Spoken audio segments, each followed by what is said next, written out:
Hello, today I'm going to be showing you my LEGO BT-7 tank. This was a Russian light tank designed during 1935, and it was the final BT tank. Following on from all the previous BT tanks, the BT-5 and 2, it featured the Walter Christie suspension, which was very good for its time. It enabled tanks to travel at previously unattainable high speeds. Which is obviously a good thing. That was really what this tank was based around. BT actually translates to fast tank in Russian.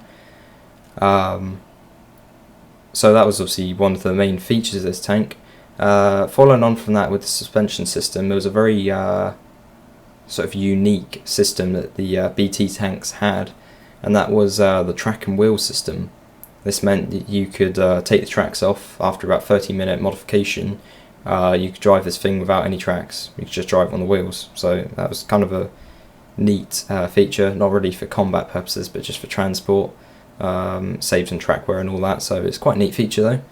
In terms of combat performance, this was obviously used when the Germans invaded in 1941, and it has a pretty shoddy combat record. Not all the tank's fault. A lot of that was down to the commanders, the way they were implemented in the Russian army.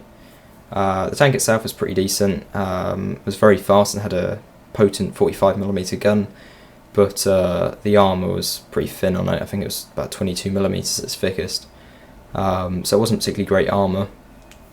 But for its time it was an alright tank, and was sort of comparable to some of the German tanks of the time. Okay, so I'll stop babbling on now and cut to the chase and show you the tank. Give you a 360 pan first. This is one of my favourite models I've made so far, probably my favourite actually. I think it looks really good. It looks just like the real BT-7. So yeah, I'm really pleased how this turned out. When I was building it, I was really close to scrapping it because it looked awful when I was building it. I was having some really big problems with it, but I stuck with it, and yeah, this is the end result, so I'm really pleased with it. Show you the suspension first. Well, the running gear. It's not actually got working suspension, but you know what I mean. So as you can see, it's got the correct spacing, the sort of iconic Christie suspension wheel layout. Moving on to the back. The back is by far the worst part of this. I put no effort whatsoever into the back. This was actually just sort of to have something there when I was building the rest of the tank. I actually intended to replace the back, but I never did, so yeah, it's stuck like that now. Obviously the other side is identical. Round to the front, this was one of the sort of fun things to incorporate, but also challenging. My camera focuses. And that's the V-shape front.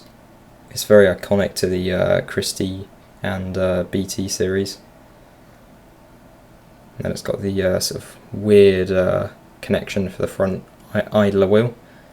Don't know what my camera's doing, I apologise deeply for that. But I think it looks really good around the front. Here's a look at the front of the hull, onto the mud guards. And here's the engine deck. Two exhausts, obviously all the ventilation areas. Some more accurate detail. Other track area, track guard area here is identical. In terms of features, this tank has nothing other than being able to drive quite well.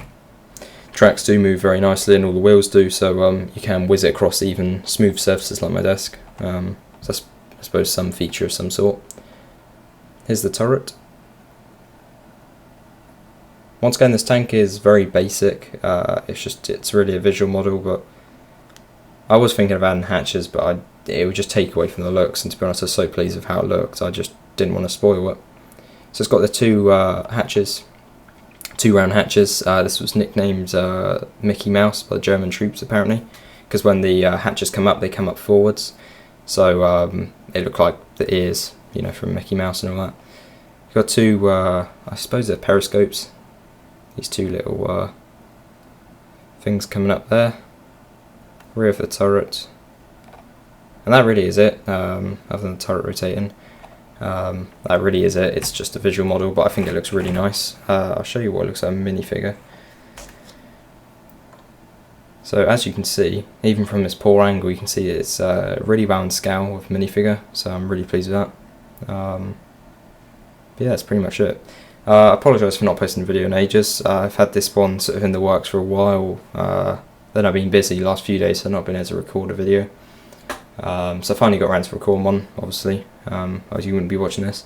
Yep, I have got another tank in the works that should be finished fairly soon, plus I've got some other videos lined up, so I should have some content coming very soon.